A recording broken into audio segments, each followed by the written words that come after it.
El hecho más sorprendente que registra la historia de la literatura universal es la preservación de la Biblia.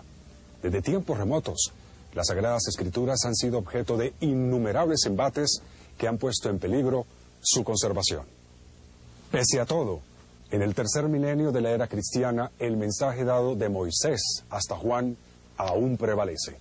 Esto ha motivado a que la obra que guarda la palabra de Dios también se conozca como el libro indestructible. Las Sociedades Bíblicas Unidas presentan el libro indestructible.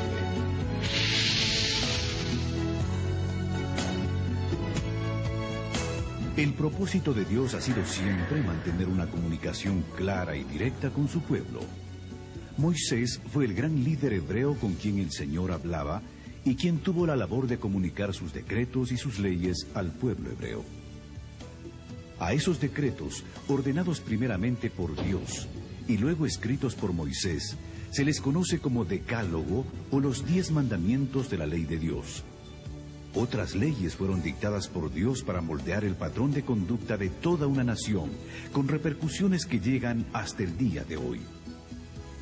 Estas leyes y estatutos se conformaron en 5 volúmenes o libros, que se conocen como Pentateuco o Torá por los judíos.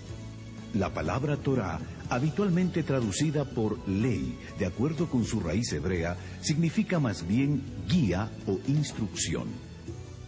Estos fueron los inicios de lo que hoy conocemos como la Biblia. Tomó 1500 años recopilar el texto que hoy tenemos. Sus escritores fueron reyes, guerreros, campesinos, profetas y hasta sacerdotes judíos. La Biblia, como se conoce actualmente, está dividida en Antiguo Testamento y Nuevo Testamento y abarca una colección de libros. El Antiguo Testamento es propiamente las escrituras hebreas. Los judíos religiosos las continúan usando como base para su teología y su guía de vida. Originalmente la Biblia fue escrita en forma continua, sin divisiones de palabras y sin signos de puntuación. El hebreo y el arameo se escribían de derecha a izquierda, y desde la antigüedad estos textos fueron blanco de destrucción. Uno de los primeros intentos por destruir los escritos sagrados ocurrió alrededor del año 587 a.C., cuando los babilonios desolaron la Tierra Santa. En esa ocasión quemaron todo el material que encontraron y cada pared del templo de Jerusalén. El pueblo judío fue llevado en cautiverio a Babilonia y permaneció allí por espacio de 70 años. Probablemente durante el cautiverio construyeron sinagogas. Estas eran pequeños lugares donde podían reunirse y educarse. En ellas experimentaron un gran avivamiento en la adoración y la renovación espiritual, al volver a leer los escritos sagrados. Pero se requería que hubiese copias de esos textos disponibles para cada una de las sinagogas. Esa necesidad trajo como consecuencia la creación de una institución, la de los escribas. Los escribas que copiaron los manuscritos hebreos fueron bastante serios y rígidos en la escritura de los pergaminos.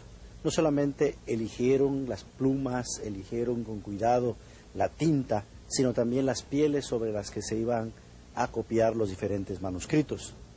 Su cuidado fue tan extremo que cada vez que se cometía un error, los contaban, porque al tercero toda la piel y todo el trabajo tenía que volver a iniciarse de nuevo. Cada vez que se escribía el nombre sagrado de Dios, se cambiaban plumas y tinta para volver a empezar de nuevo, porque era tanto su cuidado de mantener limpio y santo el trabajo, que hasta en esos detalles ellos cuidaron bastante. Eso realmente fue providencial, porque los manuscritos hebreos que hoy tenemos en la actualidad realmente son de los más perfectos, y a diferencia de los manuscritos griegos, la poca cantidad de manuscritos hebreos asegura que el texto que se imprimió es un texto bastante seguro y bastante exacto. En la época del gran conquistador griego Alejandro Magno, se fundó en Egipto la Biblioteca de Alejandría. Alejandro pidió al rey Ptolomeo que ordenara una versión en griego de la Biblia. El gran sacerdote de Jerusalén, Eleazar, accedió a proveer 6 sacerdotes por cada tribu de Israel, para conformar así los 70 hombres que irían a Alejandría a realizar el trabajo de traducción. Al resultado de esa labor se le conoció como la versión griega llamada de los 70 o Septuaginta. El Imperio Romano conquistó el mundo y Jerusalén no fue la excepción. Durante ese dominio surgió la personalidad que cambiaría la historia humana para siempre: Jesús de Nazaret. En los primeros 4 libros del Nuevo Testamento se encuentra el testimonio de la vida y los hechos de Jesús.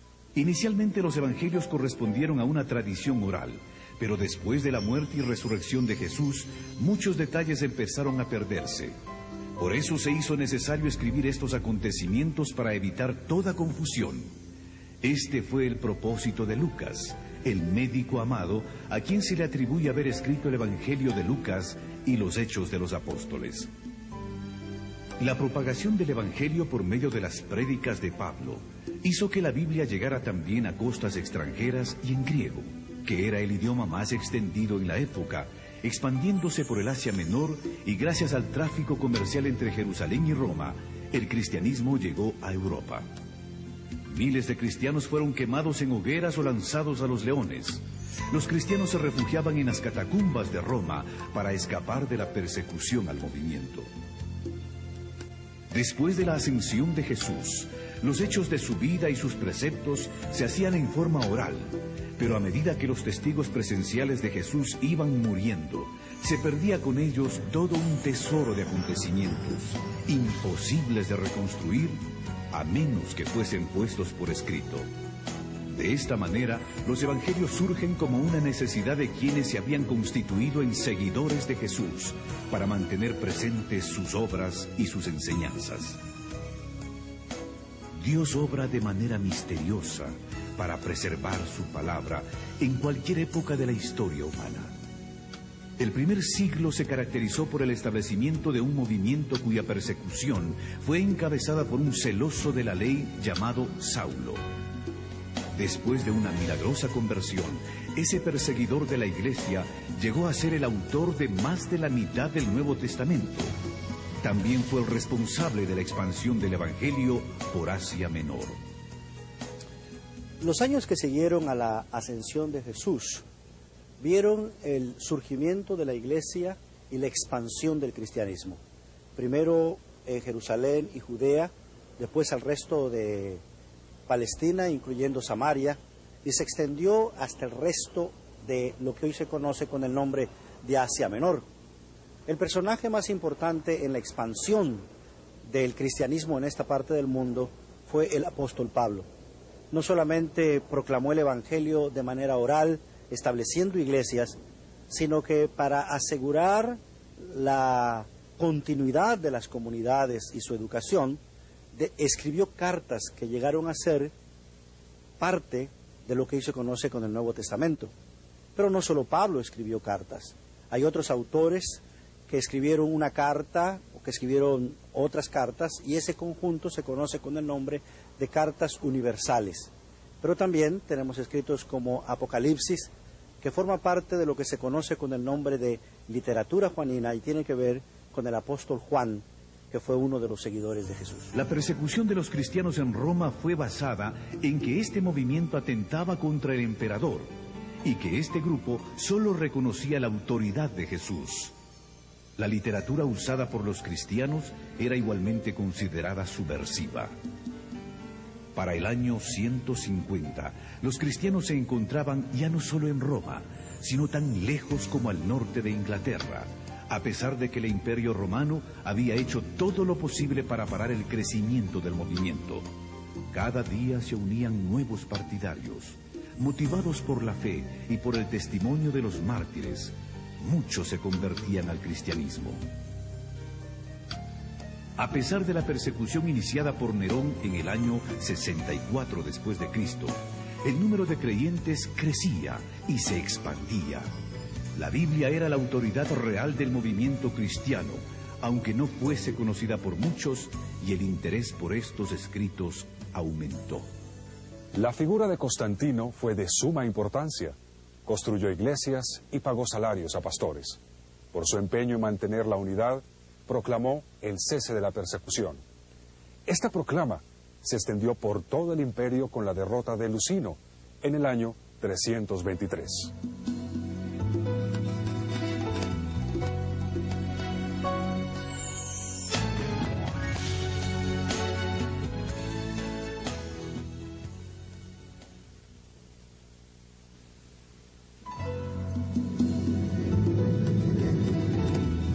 La canonización de los textos bíblicos implicó un proceso lento y de varias etapas. La palabra canon, con referencia a la Biblia, fue empleada por primera vez hacia el 360 después de Cristo. 7 años después, este patriarca de Alejandría hizo la primera lista de los 27 libros del Nuevo Testamento. Las Sociedades Bíblicas Unidas presentan el libro indestructible.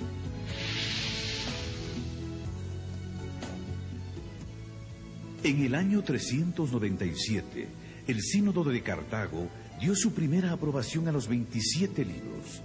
Con esto se reafirmaba la autoridad del Nuevo Testamento. Para el año 400, el latín se había convertido en una lengua importante para comunicar enseñanzas religiosas, por lo que se necesitaba una traducción confiable de las Escrituras. Jerónimo se mudó a Belén y se dedicó a traducir las Escrituras al latín. En el año 405 completó su misión. Su trabajo es conocido como la Vulgata, o Biblia de lenguaje común. El latín se convirtió en la lengua oficial de la Iglesia Católica Romana hasta este siglo. Cada nación protestante usó su propio idioma. El griego siguió como idioma oficial en el Oriente. Hacia el año 555, el Imperio Romano iba en decadencia producto de las invasiones de pueblos bárbaros como los germánicos, lombardos y muchos otros, quienes terminaron conquistando el imperio. Desde el siglo V, por mencionar una fecha, el Imperio Romano entra en una gran crisis debido a debilitamiento interno y también a la presión que ejercían las tribus llamadas normalmente bárbaras, de las fronteras del imperio hacia afuera, que poco a poco se van infiltrando, se introducen dentro del imperio y luego esto favorece cuando la invasión militar de esas tribus se produce y el imperio romano cae. El año 476 se considera como símbolo del tránsito del mundo antiguo a la Edad Media, y esta Edad Media generalmente es considerada como una época de oscuridad, que es una caracterización, en mi opinión, falsa, pues aunque sí hubo ciertos problemas que se plantearon a ese respecto, sin embargo, la Edad Media fue también un foco de cultura, especialmente para transmitir la cultura antigua que llegara hasta el mundo moderno y de hecho hasta nuestros días. En este periodo se crean las universidades, primero a partir de las escuelas catedralicias y palatinas, con Carlomagno, y luego florecen las grandes universidades en varios países de Europa, Francia, Alemania, Inglaterra, España, y esos fueron centros de cultura. Cierto, no era una cultura popular, pero era el centro de cultura que iba a recoger y a crear para el mundo moderno. También a partir del siglo XI se produce un fenómeno muy característico de esta época, que son las cruzadas. Se creó un espíritu, especialmente en el mundo occidental cristiano, y un deseo de recuperar las llamadas tierras santas que estaban en manos de los turcos, de los musulmanes, y se consideraba que eso era casi un sacrilegio. Las cruzadas tuvieron épocas de gloria y épocas de catástrofe espantosa, pero al mismo tiempo facilitaron el tránsito de la cultura, del comercio, a lo largo de todo el territorio que va desde el occidente de Europa hasta la Tierra Santa, hasta el Medio Oriente. Esto también va creando el ambiente propicio para que ya, especialmente en la última parte de la Edad Media, comenzaran a preocuparse algunos cristianos por traducir textos bíblicos a idiomas, los idiomas modernos de aquella época, puesto que a partir de la traducción de San Jerónimo, conocida como la Vulgata, de la cual ya se ha hablado, el latín se convierte en la lengua oficial de la Iglesia, y la traducción de esa Biblia al latín, la Vulgata, era la traducción oficial que la Iglesia utilizaba para todos sus usos del texto bíblico. De tal manera que ya al final de la Edad Media se abre un mundo nuevo, se está preparando el Renacimiento y el comienzo de la era moderna, un mundo nuevo también para la traducción de la Biblia y para los estudios bíblicos. En el siglo XIV, John Wycliffe de Inglaterra, quien se considera el padre de la Biblia en inglés, sostenía que la Biblia contiene la revelación de Dios. Aseguraba que no se necesitaba ninguna enseñanza adicional por parte de la Iglesia ni de las autoridades. Wycliffe reiteró que la Biblia debía ser traducida al lenguaje del pueblo. La Biblia en inglés no era conocida en Inglaterra, puesto que se contaba con la versión latina de Jerónimo del año 405.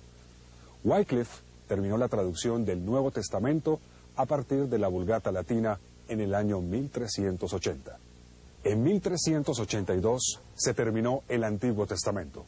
Por primera vez, el pueblo de Inglaterra tenía en sus manos una Biblia en su propio idioma. En esos días, una Biblia era costosa y no todo el mundo podía obtenerla. Algunos daban las ganancias de un mes de trabajo para obtener una página de la Biblia. Con su aporte, Wycliffe había cambiado la historia de Inglaterra. Hasta el día de su muerte se mantuvo a la vanguardia, enfrentando a los poderes que mantenían al pueblo prisionero de una tradición religiosa impuesta por la fuerza. Las ideas de Wycliffe fueron tan temidas que después de su muerte, toda la literatura que había producido fue prohibida.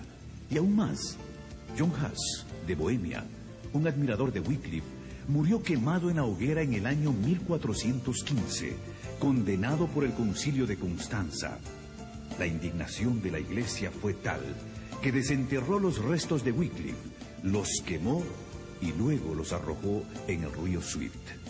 Una vez más, la Biblia era el eje central por el que los cristianos comprometidos estaban dispuestos a arriesgarlo todo, aún sus vidas, para que la palabra de Dios llegase a todo ser humano. Martín Lutero inicia un hecho que cuando lo realiza no debió haber tenido mayor significado. De hecho, ya había hecho algo semejante años antes y lo que él había hecho había pasado casi inadvertido. El 31 de octubre de 1517, Martín Lutero coloca en la puerta de la abadía de Wittenberg, en cuya universidad Martín Lutero era profesor de Sagrada Escritura, 95 tesis en las que él cuestionaba algunas cosas que le parecían que debían cuestionarse respecto de la actitud de la Iglesia oficial, la Iglesia dominante, la Iglesia católica.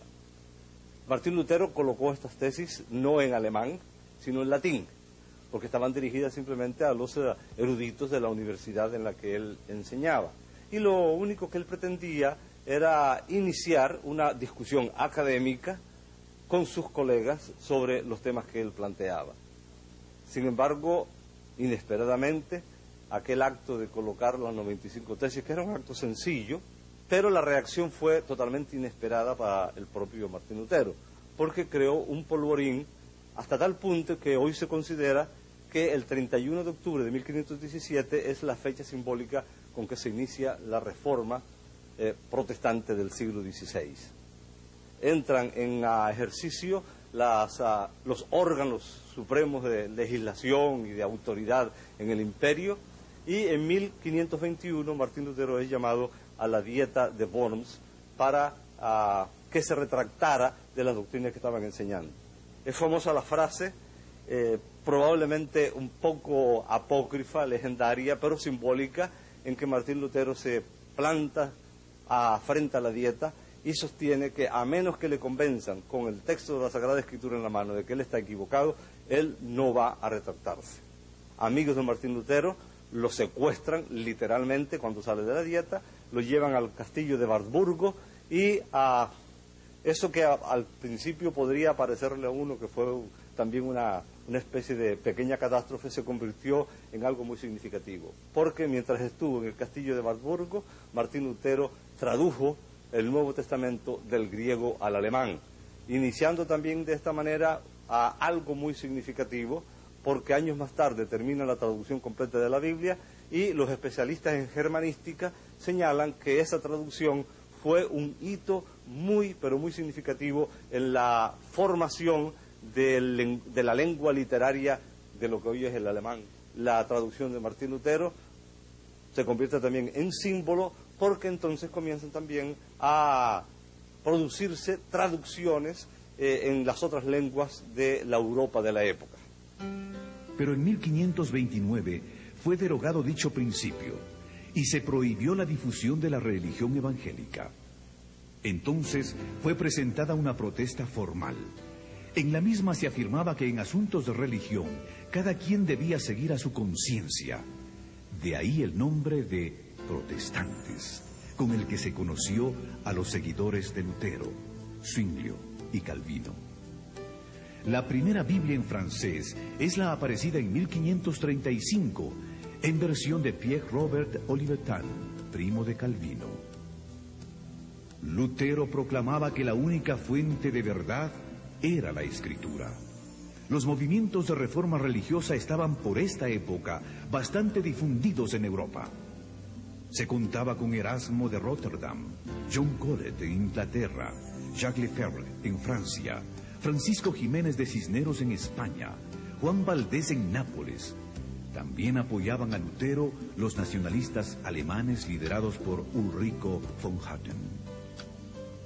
En la Inglaterra de 1519 se destacó un joven estudioso en la Universidad de Cambridge, William Tyndale. El joven entendió que si el Nuevo Testamento tenía tanto efecto en los intelectuales de Cambridge, la palabra de Dios haría mucho más en los campesinos. A partir de esta conclusión, Tyndale empezó su misión de traducir la Biblia en inglés, teniendo en mente a la gente común.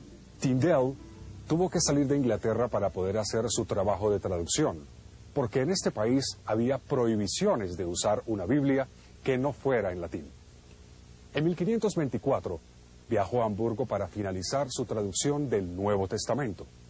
Al igual que Lutero, Tyndale utilizó para su labor los textos griegos de Erasmo y la Vulgata latina, así como las traducciones hechas por Lutero al alemán.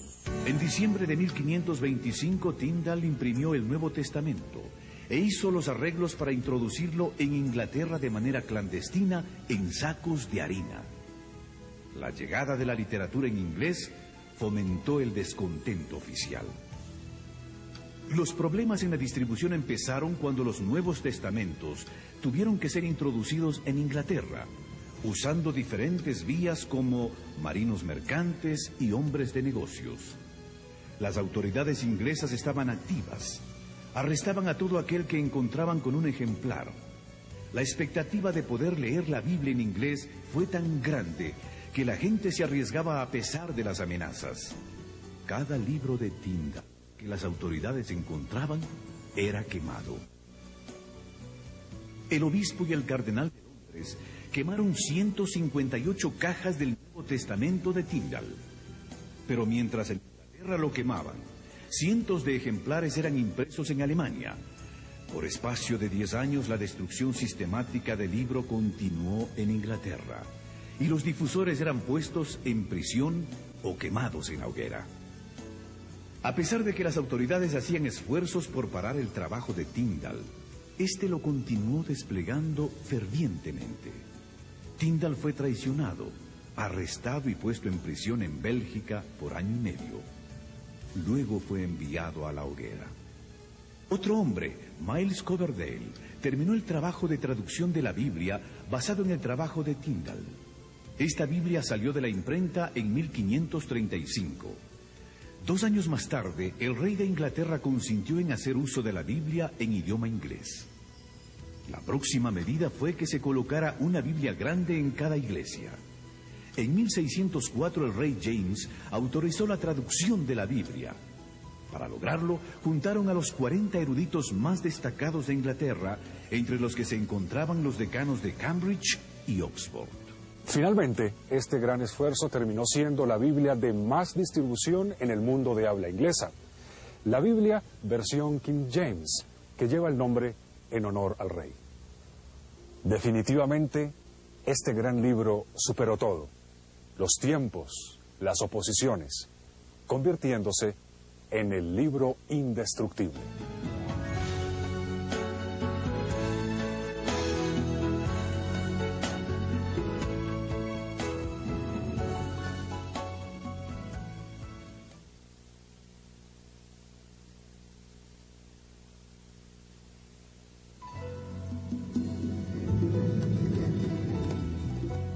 En el año 1557, en el monasterio de San Isidro del Campo, en Sevilla, España, un monje de nombre Casiodoro de Reina, admirador y estudioso de Jerónimo, sintió el deseo de traducir la Biblia a su propio idioma, llevando así la Biblia al pueblo hispano de ese tiempo, un gran aporte a la difusión y alcance del libro indestructible.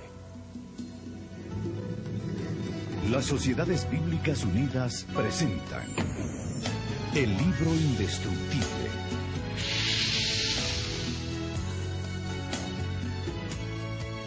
El primer intento de traducción de Casiodoro de Reina fue un salmo, el que luego llevó como regalo a una rica y piadosa mujer de nombre Isabel, muy devota de la fe cristiana. Ese fue el inicio. La gran pregunta era si podría hacer lo mismo que Jerónimo, traducir la Biblia completa. Hasta este momento se creía que el idioma para las cosas sagradas era el latín, y no se concebía la Biblia en una lengua romance como el castellano. Al enterarse Casiodoro que la Inquisición enjuiciaría a los monjes, huyó del monasterio. Tuvo que vivir en diferentes países acosado por sus enemigos, sentenciado a muerte, bajo acusaciones falsas y con penurias económicas. En 1572 la Inquisición lo enjuició en ausencia. Al ser hallado culpable, quemaron una efigie suya en señal de lo que le esperaba en caso de ser capturado. Casiodoro se estableció en Inglaterra. Allí recibió seguridad y protección. La reina le otorgó una pensión para que pudiera continuar con la traducción de la Biblia, pero la persecución no se detuvo. En 1563 sus enemigos le hicieron acusaciones morales. Tuvo que volver a huir, y eso empeoró su imagen y reputación. Después de 12 años de intensa labor en medio de viajes, intrigas, enfermedades y toda clase de contratiempos, en 1569 en Basilea, Suiza, se publicó su traducción de la Biblia al castellano. Un compañero de Casiodoro de Reina en el monasterio de San Isidro del Campo, en Sevilla, en el sur de España, que también había huido de la península ibérica por temor de la persecución, inicia una labor de revisión del texto de don Casiodoro. En la presentación que hace al inicio de su obra don Cipriano de Valera, habla muy elogiosamente de la obra de Casiodoro de Reina, señala que ya es imposible conseguir ejemplares y decide hacer la revisión para ponerla al día porque había habido algunos cambios en cuanto al uso del idioma, sobre todo, y algunos principios que había seguido un Casiodoro de Reina que Cipriano consideraba que debía cambiar. En 1602, en Ámsterdam, se publica lo que a mí me gusta llamar la primera auténtica y original Reina Valera, es decir, la primera revisión que se hace del texto de Reina por don Cipriano de Valera. La revisión de Reina Valera ha sido el texto bíblico más usado por las iglesias evangélicas de habla castellana, tanto en España como en Hispanoamérica y en otras partes donde se usa nuestro idioma. El texto revisado por don Cipriano de Valera, por supuesto, en 1602, fue sometido a diversas revisiones a lo largo de los siglos, muchas de ellas muy poco conocidas, Y luego, cuando se forman las primeras sociedades bíblicas y después, posteriormente, las Sociedades Bíblicas Unidas, se hacen las revisiones más conocidas en el día de hoy. La de 1909, publicada por la Sociedad Bíblica Británica y Extranjera, es la Biblia con la que yo me eduqué en la fe. La de 1960, que es la de más amplio uso en la actualidad, y la de 1995, la última revisión hecha por Sociedades Bíblicas Unidas, que ha entrado en circulación entre el pueblo cristiano del mundo de habla hispana hace varios años. La persecución en Europa llevó a un grupo de puritanos a convertirse en peregrinos que después emigrarían de Ámsterdam a Inglaterra, buscando la manera de salir hacia nuevos horizontes. Y así fue como en 1620 llegó la Biblia a los Estados Unidos. Los primeros 600 ejemplares de la Biblia en español, enviados por la Sociedad Bíblica Británica y Extranjera, llegaron a Buenos Aires y a Montevideo en 1806.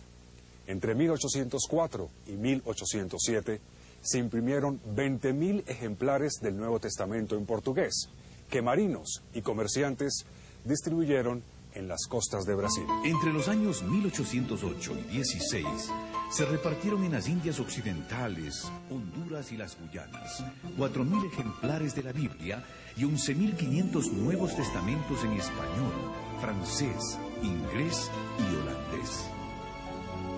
Comerciantes, viajeros y piadosos capitanes de barcos también diseminaron ejemplares del texto sagrado por las costas de América Latina. Parece que las primeras sociedades auxiliares para la distribución de la Biblia en América Latina fueron las organizadas en 1818 entre los negros de Barbados y Bermuda. 4 años antes de la liberación de los esclavos en el Caribe, se publicó una edición bilingüe del Nuevo Testamento en dialecto africano e inglés, que fue destinada a los misioneros moravos en Surinam. De ella se realizaron subsecuentes ediciones hasta 1889. Sin lugar a dudas, el misionero más dedicado a la obra de la distribución de la Escritura en este periodo fue James Diego Thompson. Viajó por iniciativa propia a América Latina para promover el método lancasteriano de educación, usando la Biblia como texto principal. Desde 1818 estableció escuelas y distribuyó la palabra de Dios en Argentina, Uruguay, Chile y Perú, antes de servir como agente de la Sociedad Bíblica Británica y Extranjera en Ecuador, México, el Caribe y Canadá. Por fin la Biblia había llegado a las Américas. La versión conocida como Reina Valera comenzó a afianzarse en el territorio de habla hispana. Pero la labor no concluía ahí. Había que traducirla a los diferentes idiomas que se hablan en el continente y mantenerla actualizada de acuerdo a los cambios propios de cada idioma. Este texto pretende poner el texto de Reina Valera acorde con el uso de la lengua a fines del siglo XX y principios del siglo XXI, puesto que el texto anterior de 1960 tenía muchas características que eran propias de la época cuando se hizo esa revisión, pero que no calzan en la actualidad muy bien con la manera como nosotros usamos hoy el idioma. Fue hecha por un equipo multidisciplinario de varias partes del mundo de habla castellana, incluyendo la península ibérica y varias regiones de América Latina. Dios nos ha bendecido permitiendo que investigadores, arqueólogos, biblistas, eruditos, etcétera, logren sacar a la luz, a veces encontrándolos en bibliotecas que nadie registraba, especialmente en los archivos antiguos, documentos que son de un valor incalculable para los estudios de la Biblia, para los estudios de la época cuando se escriben ciertas partes de la Biblia, en particular el Nuevo Testamento, y también para la traducción bíblica. Me refiero a los documentos de Qumran, que salen a la luz los primeros en 1947 y que poco a poco va revelando que no se trataba solamente de unos pocos documentos en una cueva allí en Qumran, cerca del Mar Muerto, sino que esparcidos en 11 cuevas distintas se encontraron muchas tinajas que contenían manuscritos bíblicos que permitieron permitieron y permiten a los especialistas conocer más de la época del Nuevo Testamento, de la época en que vivió a Jesucristo, porque se calcula que esos documentos corresponden a esa época, cuando fueron escritos, y que probablemente fueron escondidos allí para librarlos de los ataques romanos, que van a concluir con la destrucción del Templo de Jerusalén. Y tales documentos permiten, conocer más sobre la época y permiten algo de un valor incalculable para los especialistas de la Biblia y los traductores de la Biblia, porque permiten tener por fin a mano, especialmente documentos del Antiguo Testamento, textos del Antiguo Testamento. Probablemente el más conocido de todos ellos es el rollo de Isaías, que antecede en muchos siglos a los documentos más antiguos que se tenía hasta entonces del Antiguo Testamento. Los que han estudiado un poquito acerca de este tema, no me refiero específicamente a los documentos de Qumran, sino al tema general de la Biblia, pueden imaginarse el significado que puede tener a la mano un documento del Antiguo Testamento cuya copia más antigua es del siglo X de nuestra era, y de repente tener en la mano un documento de ese mismo texto bíblico que antecede en unos siglos a la era cristiana. Es tan obvio el significado de eso que casi tratar de explicarlo podría ser un insulto, porque cuanto más cerca estén los documentos de los escritos originales, que no han llegado hasta nosotros, por supuesto es de muchísimo más valor. Los manuscritos descubiertos preceden en siglos a los que se tenían para estudiar, comprender y traducir el texto hebreo. Esto ha permitido a los estudiosos comparar el texto tradicional, conocido como texto masorético, con la Septuaginta de la traducción griega. Los rollos estuvieron escondidos por más de 1900 años en cuevas de dicha región, donde un niño pastor de ovejas accidentalmente los descubrió. Gracias a la investigación continua, a la tecnología contemporánea y al desarrollo de nuevas metodologías de estudios bíblicos, los creyentes del nuevo siglo están en una posición ventajosa para la comprensión del mensaje de las Escrituras. La expansión de las comunicaciones vía satélite, por computadoras, telefonía celular, el fax y la internet abre nuevas puertas para que la palabra de Dios llegue a cada rincón del planeta. La intención de Dios es que su palabra llegue a cada ser humano. Las Sociedades Bíblicas Unidas trabajan arduamente para que las Sagradas Escrituras estén disponibles en todo el mundo, en un lenguaje que la gente pueda entender, a un precio que puedan pagar y en el formato adecuado. A pesar de todo este esfuerzo, las estadísticas nos siguen retando. La población mundial se estima en 6.000 millones de habitantes. De ellos, menos de 2.000 millones son cristianos. En la actualidad, hay más de 6.000 idiomas en el mundo. De ellos, solo 2.195 idiomas cuentan, por lo menos, con una porción de la Biblia. 3 de cada 4 cristianos aún no tienen un ejemplar de la Biblia. El 85% de los cristianos del mundo occidental nunca ha leído la Biblia completa. 300 millones de personas alrededor del mundo no tienen ni un libro de la Biblia traducido a su idioma. 2.000 millones de personas no tienen acceso a la palabra de Dios porque no pueden leer la Biblia o porque no la tienen disponible en medios no impresos. Las Sociedades Bíblicas Unidas han publicado varias versiones contemporáneas de la Biblia en castellano. Destacan de manera especial la última revisión de la Reina Valera, que es conocida como Reina Valera 95. También está la Dios habla hoy, que es una revisión o edición de la Biblia en versión popular. Y últimamente la Biblia en lenguaje sencillo, que es una traducción que busca alcanzar al público infantil, pero también a ese público especial que nosotros conocemos con el nombre de nuevos lectores. El trabajo de traducción de la Biblia también ha integrado nuevas tecnologías, como lo es la computadora. Hoy día, prácticamente en todos nuestros proyectos de traducción, la computadora ha venido a jugar un papel muy importante, no solamente en la traducción del texto mismo, sino en el uso de diferentes herramientas que han venido a agilizar el trabajo de traducción. Y llama la atención hacer la comparación entre los primeros materiales que se usaron para la transmisión del texto, los papiros, los códices, los pergaminos, cuando vino la imprenta, el papel. Así que le damos gracias a Dios que nos ha permitido que cada vez que surge un elemento nuevo en la tecnología puede ser de inmediato integrado en nuestro trabajo de traducción. Y esto pues no solo se nota en la traducción, sino también en la producción y en la distribución de las Sagradas Escrituras.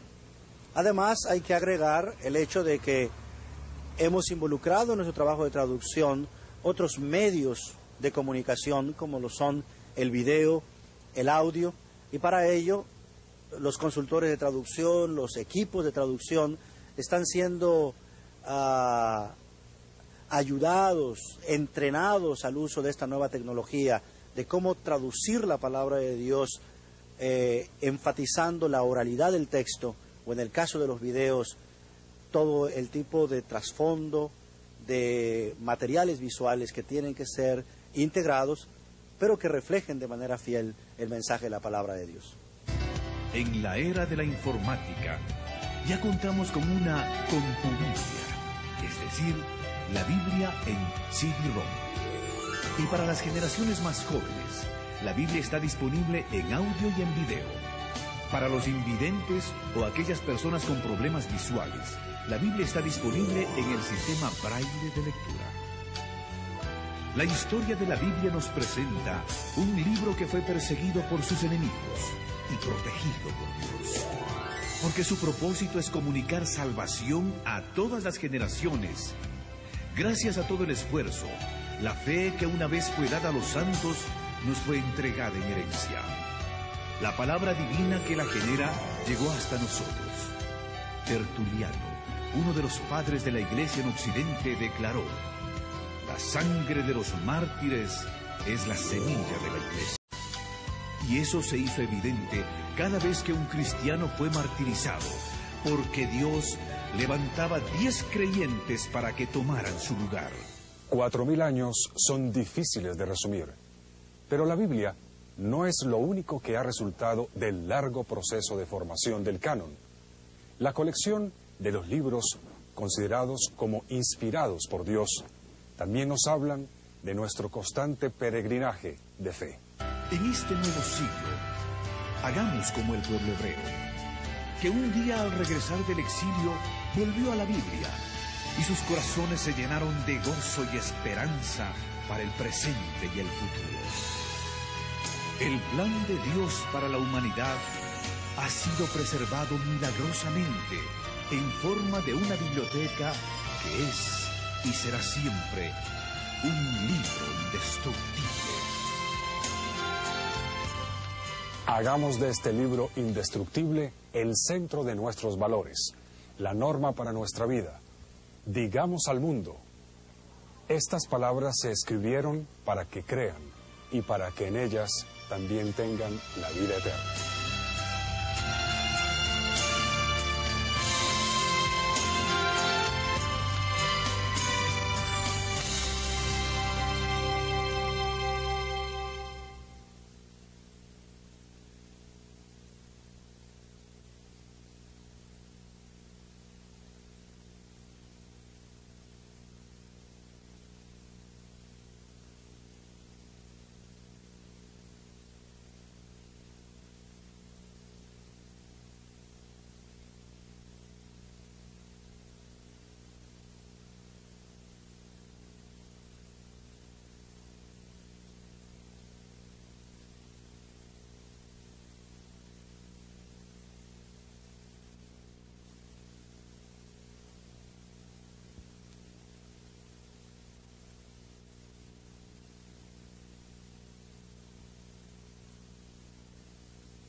conocida como Reina Valera 95. También está la Dios habla hoy, que es una revisión o edición de la Biblia en versión popular. Y últimamente la Biblia en lenguaje sencillo, que es una traducción que busca alcanzar al público infantil, pero también a ese público especial que nosotros conocemos con el nombre de nuevos lectores. El trabajo de traducción de la Biblia también ha integrado nuevas tecnologías, como lo es la computadora. Hoy día, prácticamente en todos nuestros proyectos de traducción, la computadora ha venido a jugar un papel muy importante, no solamente en la traducción del texto mismo, sino en el uso de diferentes herramientas que han venido a agilizar el trabajo de traducción. Y llama la atención hacer la comparación entre los primeros materiales que se usaron para la transmisión del texto, los papiros, los códices, los pergaminos, cuando vino la imprenta, el papel. Así que le damos gracias a Dios que nos ha permitido que cada vez que surge un elemento nuevo en la tecnología puede ser de inmediato integrado en nuestro trabajo de traducción. Y esto pues no solo se nota en la traducción, sino también en la producción y en la distribución de las Sagradas Escrituras. Además, hay que agregar el hecho de que hemos involucrado en nuestro trabajo de traducción otros medios de comunicación, como lo son el video, el audio, y para ello los consultores de traducción, los equipos de traducción están siendo ayudados, entrenados al uso de esta nueva tecnología, de cómo traducir la palabra de Dios, enfatizando la oralidad del texto, o en el caso de los videos, todo el tipo de trasfondo, de materiales visuales que tienen que ser integrados, pero que reflejen de manera fiel el mensaje de la palabra de Dios. En la era de la informática, ya contamos con una concubia, es decir, la Biblia en CD-ROM. Y para las generaciones más jóvenes, la Biblia está disponible en audio y en video. Para los invidentes o aquellas personas con problemas visuales, la Biblia está disponible en el sistema Braille de lectura. La historia de la Biblia nos presenta un libro que fue perseguido por sus enemigos y protegido por Dios. Porque su propósito es comunicar salvación a todas las generaciones. Gracias a todo el esfuerzo, la fe que una vez fue dada a los santos nos fue entregada en herencia. La palabra divina que la genera llegó hasta nosotros. Tertuliano, uno de los padres de la Iglesia en Occidente, declaró: la sangre de los mártires es la semilla de la Iglesia. Y eso se hizo evidente cada vez que un cristiano fue martirizado, porque Dios levantaba 10 creyentes para que tomaran su lugar. 4000 años son difíciles de resumir, pero la Biblia no es lo único que ha resultado del largo proceso de formación del canon. La colección de los libros considerados como inspirados por Dios también nos hablan de nuestro constante peregrinaje de fe. En este nuevo siglo, hagamos como el pueblo hebreo, que un día al regresar del exilio volvió a la Biblia y sus corazones se llenaron de gozo y esperanza para el presente y el futuro. El plan de Dios para la humanidad ha sido preservado milagrosamente en forma de una biblioteca que es y será siempre un libro indestructible. Hagamos de este libro indestructible el centro de nuestros valores, la norma para nuestra vida. Digamos al mundo: estas palabras se escribieron para que crean y para que en ellas también tengan la vida eterna.